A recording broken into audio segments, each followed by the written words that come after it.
को लेकर अपने घर जाने लगे। जैसे ही घर में पहुंचने लगे इतनी देर में तो घर में आवाज आ रही थी, ओम ब्रह्मवे स्वाहा, ओम विष्णवे स्वाहा, ओम इंद्राय स्वाहा, ओम प्रजापते स्वाहा। जैसे ही यज्ञ की आहुतियों की जब आवाज आई तो इतने में तुरंत दरिद्रता देवी तो भागी और भागकर पीपल के पेड़ के नीचे जाकर बैठ गई।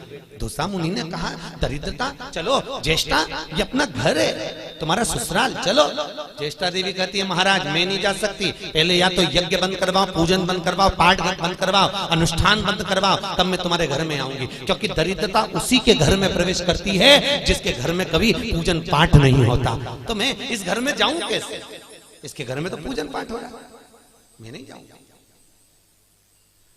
भगवान नारायण ने लक्ष्मी जी से विवाह कर लिया। दुस्साह मुनि की पत्नी दरिद्रता पीपल के पेड़ के नीचे रहने लगी।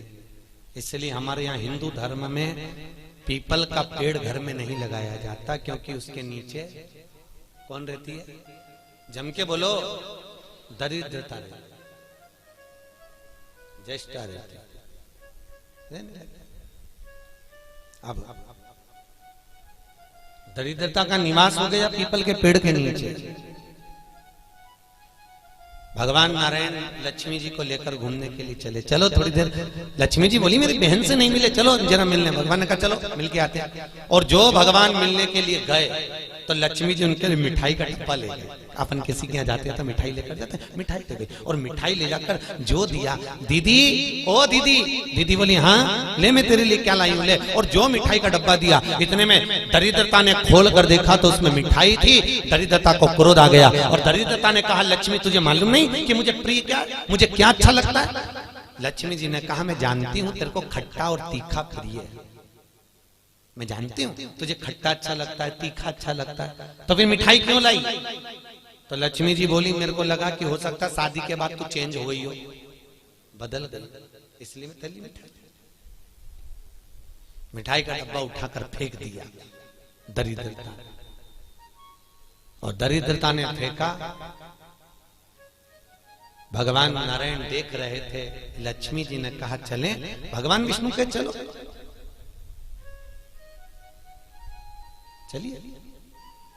ये दरिद्रता को खट्टा और तीखा प्रिय है और लक्ष्मी को जम के तो बोलो मीठा है।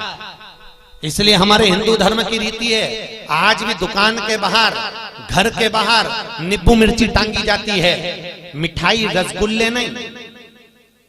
क्या टांगते हैं? नींबू मिर्ची। और मिठाई कहां रखी जाती है? घर के अंदर। तीखा और खट्टा बाहर और मिठाई अंदर। उसका केवल, कई लोग कहते हैं नींबू मिर्ची इसलिए टांगते हैं नजर नहीं लगे। नजर नहीं, लक्ष्मी और दरिद्रता ये दोनों बहन का नियम है। प्रतिदिन सुबह से लेकर शाम तक ये प्रतिदिन घूमने के लिए निकलती हैं। प्रतिदिन ये इनका काम ही है घूमना, दोनों बहनों का, दरिद्रता और लक्ष्मी का। जब इनको भूख लगती है तो दोनों घर में प्रवेश करना चाहती हैं, और जैसे ही घर में प्रवेश करना चाहती हैं तो जिसके जैसी दोनों चलती हैं तो इतने में दरिद्रता देख लेती है कि मेरा भोजन तो बाहर ही टंगा है, तो दरिद्रता खाकर बाहर की बाहर चली जाती है और लक्ष्मी मिठाई के चक्कर में अंदर प्रवेश कर जाती है। लक्ष्मी लक्ष्मी अंदर प्रवेश कर।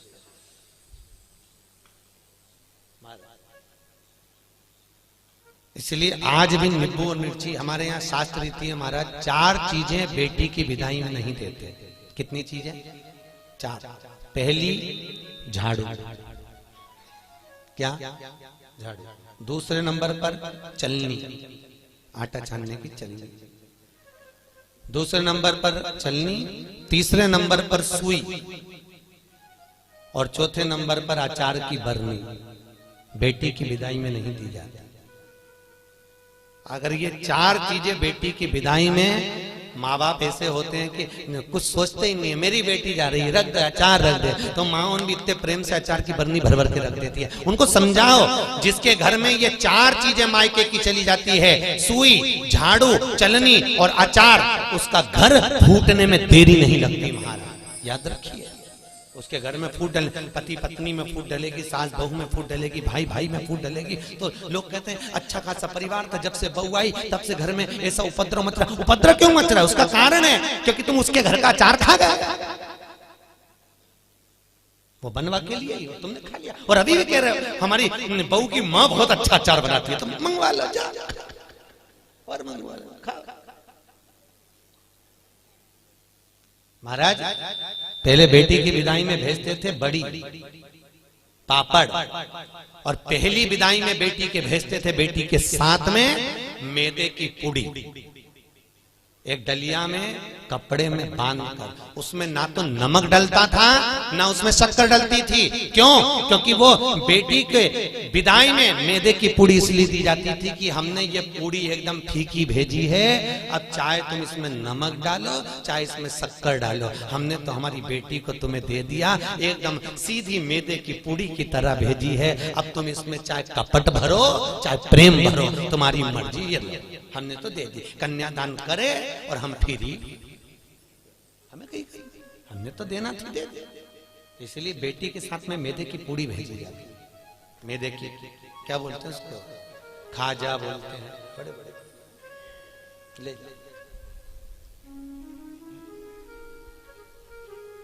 खट्टा तीखा नहीं देते अब तो। पहले तो ब्राह्मण की थाली में भी खट्टा नहीं परोसा जाता था, और तीखा भी, मिर्ची भी इतनी नहीं डालते थे कि ब्राह्मण की थाली में तीखा। आज के जमाने में तो पंडित लोग ही कहते थे लाओ जरा अचार हो तो लिया बनी का।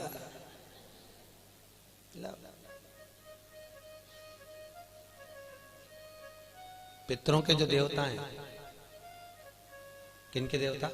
पितरों के। पितरों के देवताओं का नाम है आर्यमा। क्या नाम है? आर्यमा। काय पर बैठते हैं? कौवे पर। काय पर बैठते हैं? कौवे पर। और पितरों के देवता जब आर्यमा श्राद्ध पक्ष में जब घूमने के लिए निकलते हैं तो उनके भोजन में केवल एक मीठा ही दिया जाता है। आज के जमाने में सब्जी बनने लगी साफ श्राद्धों में, नहीं तो केवल खीर और पूरी बनती थी, गुलाब जामुन रसगुल्ला बनता था, ये बनाकर खूब खिलाते थे, मंगोड़ा बनता था। पर अब सब्जियां बनने लगी, अब तो लोग श्राद्ध में भी अचार परोस देते हैं। पर कितनी वर्ज्यता है महाराज, कितनी वर्ज्यता। श्राद्ध पक्ष में अगर राई से तुमने सब्जी को छोक दिया, काहे से छोका है? राई से। सब्जी को अगर छोक दिया और वो सब्जी और पूड़ी तुमने छत पर ले जाकर पटक दी, तुम कितना भी कौवा को बुलाना, कौवे का बाप नहीं उसको भोग लगाएगा, लगा ही नहीं सकता। कितनी भी तुम सब्जी अगर राई से छुकी है, और अगर राई बिना सब्जी है तो तुम पटक कर जाओगे, कौवा आएगा और लेकर चलेगा, बुलाने की भी जरूरत नहीं है कि तू आ और खा, तुमने पटका रुखा कर जाएगा। अरे तुमने डाला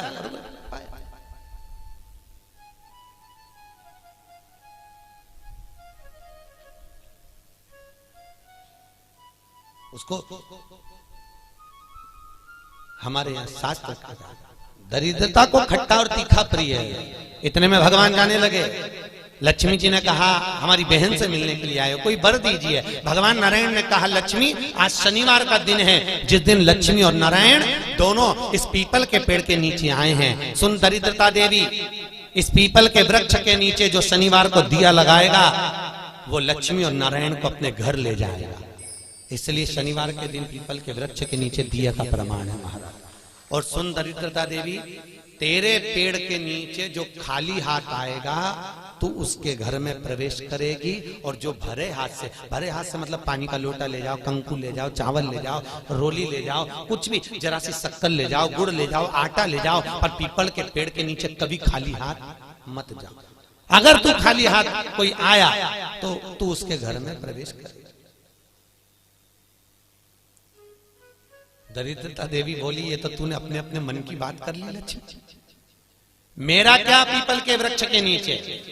इतने में तुरंत भगवान बोले तू बोल तुझे क्या चाहिए। दरिद्रता देवी बोलती है 7 दिनों में एक दिन मेरा होना चाहिए पीपल के पेड़ के नीचे। भगवान ने कहा मांग ले, केवल एक रविवार का दिन इस पीपल के वृक्ष के नीचे मैं अपने पति को रिझाने के लिए नृत्य करूंगी, और अगर कोई रविवार के दिन पीपल के पेड़ के नीचे आएगा तो मैं उसके घर में हमेशा के लिए जाकर विराजमान हो जाऊंगी। भगवान ने कह दिया तथास्तु, तथास्तु। इसलिए केवल एक संडे का दिन ऐसा होता है जिस दिन पीपल के पेड़ के नीचे दिया नहीं लगाया जाता, बैठा नहीं जाता, प्रणाम नहीं किया जाता, परिक्रमा नहीं लगाई जाती। केवल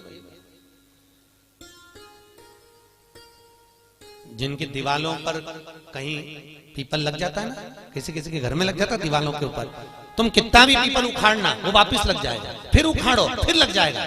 पर पीपल उखाड़ने का भी एक प्रमाण है, अगर पीपल को उखाड़ना है तो केवल एक रविवार के दिन दीवाल के सामने जहां से पीपल उखाड़ना है वहां पर नींबू और 7 मिर्ची रख दीजिए और उसके बाद पीपल को उखाड़ दीजिए और नींबू को वहां पर काट कर छोड़ दीजिए। उसके बाद कभी दीवाल में पीपल लग ही नहीं सकता उस स्थान पर। अगर एक बार आपने उखाड़ा और उसके बाद नींबू मिर्ची मार दिया, क्योंकि वो खाकर अपना भाग ग्रहण कर कर दरिद्रता चली जाती है, उसके बाद पीपल वहां नहीं लग सकता। लगे दरिद्रता का शास्त्र कह रहा है भगवान जितने स्वरूप में विराज रहे हैं, भगवान ब्रह्मा जी कर रहे हैं ये नारायण का मस्तक का है, इनका चरण का है। भगवान विष्णु बोले ये मेरे भगवान, ये मेरे पिता है। और पिता के मन के बात को जानना, पिता के भाव को जानना, पिता और माता को पहचानना, यह बहुत कठिन बात है साहब। दुनिया का कोई व्यक्ति अपने माँ बाप को नहीं जान सकता। जब तक जिंदा है तब तक लगता है ये मेरे हैं, उसके हैं, ऐसा करा वैसा करा, माँ ने ऐसा करा, बाप ने ऐसा करा, परिवार ने ऐसा करा, कुटुंब। अरे भाई चले गए, उसके बाद में फिर रोते हैं, भोग लगाते हैं। क्या मतलब जीते जी दंगम दंगा, मरे पीछे पहुंचा दी गंगा। क्या मतलब?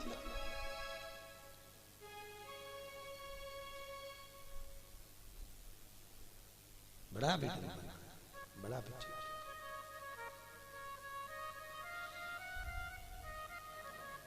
कर सेवा तू लगन लगा कर, मन में सच्चा भाव जगा कर, ये की आंखें खोलो रे, जय श्री कृष्णा बोलो रे। तुम मन लगाकर, चित्त लगाकर, अपने मन की वृत्ति को परमात्मा तक ले जाकर भाव से तुम परमात्मा को रिझाओ तो सही। कई लोग कहते हैं हमारी माँ कपट रखती है, हमारे पिता हमको अपशब्द कहते हैं, हमारी माँ हमारी सास हमको अनर्थ। बोलने दो, उनको बोलने का काम है, बोलो। और याद रखना जितनी जितनी तुम्हारी बुराई होगी तुम उतने उतने स्वस्थ होते चले जाओगे, उतने प्रसन्न। आपको पहले कथा कही थी चारधाम मंदिर में, एक राजा बीमार पड़ गया, उसका काया गल गल कर नीचे टपकने लगी, काया का रोग हो गया। राजा ने सारे डॉक्टरों को दिखाया, इलाज नहीं मिला। तब गुरुजी के पास गया, गुरुदेव मेरे को बीमारी हो गई। गुरुजी बोले डॉक्टर को दिखाया? हाँ गुरुजी, पर मैं ठीक नहीं हुआ। गुरुजी ने कहा तेरा बड़ा भाई था कहाँ है? तो कि वो तो मर गया। भाभी है? हाँ। कहाँ है? राजभवन में। एक काम करा कर, चुपचाप से किसी को मालूम मत पड़ने देना, भाभी के कमरे के बाहर जब भाभी सो जाए तो चटाई डाल के रजाई ओढ़ के सो जाओ, ठीक हो जाऊंगा। हाँ। अब गुरु तो ऐसे आड़े टेढ़े उपाय बताता है, गुरुओं का तो काम ही, गुरु तो गुरु, बस उनने तो बोलना था बोल दिया।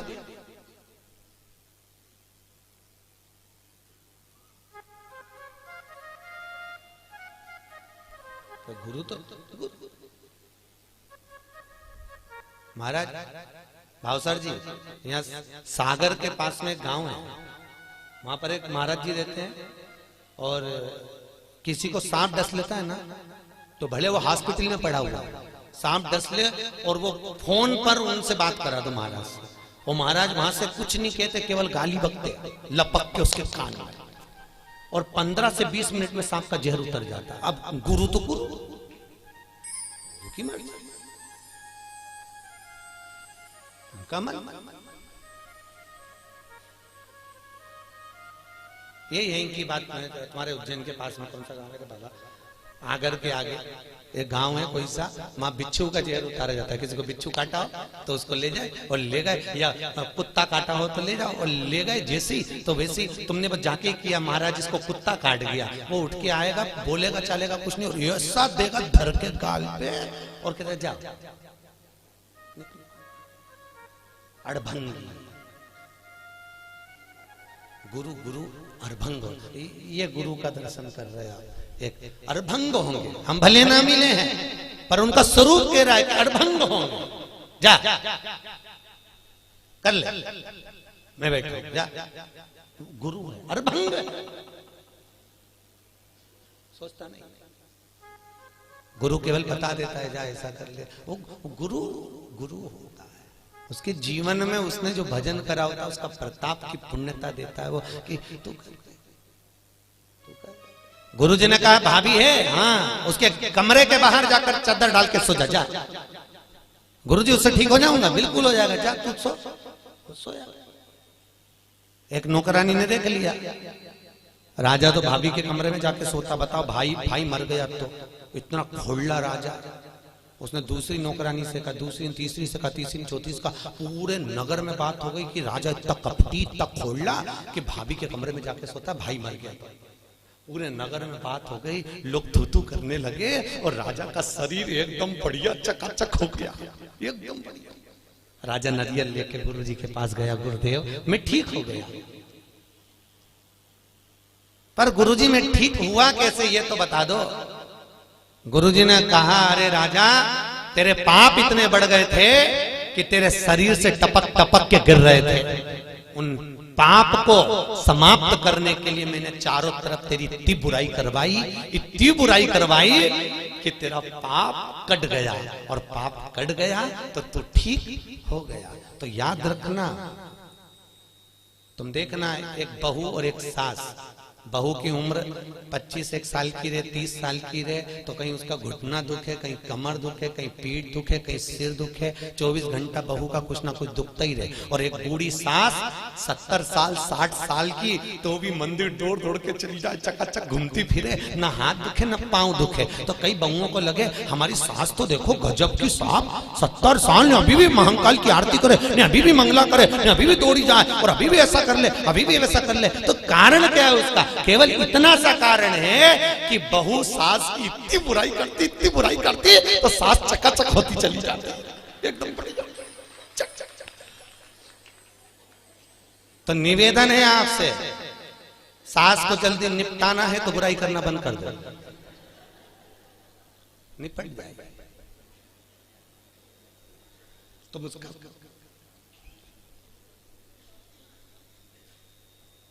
तुम बुराई करना बंद करो, जल्दी निपटेगी। और तुम जितनी बुराई करती रहोगी वो उतनी सद उतनी तैयार उतनी ले।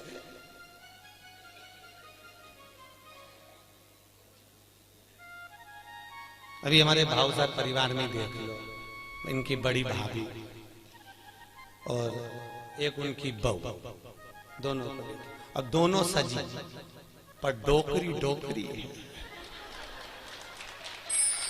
Old is gold.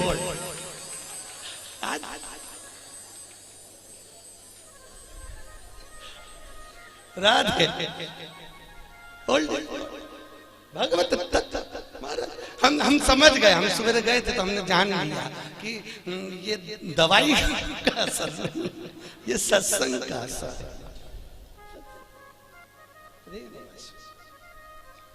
जो दिया है कब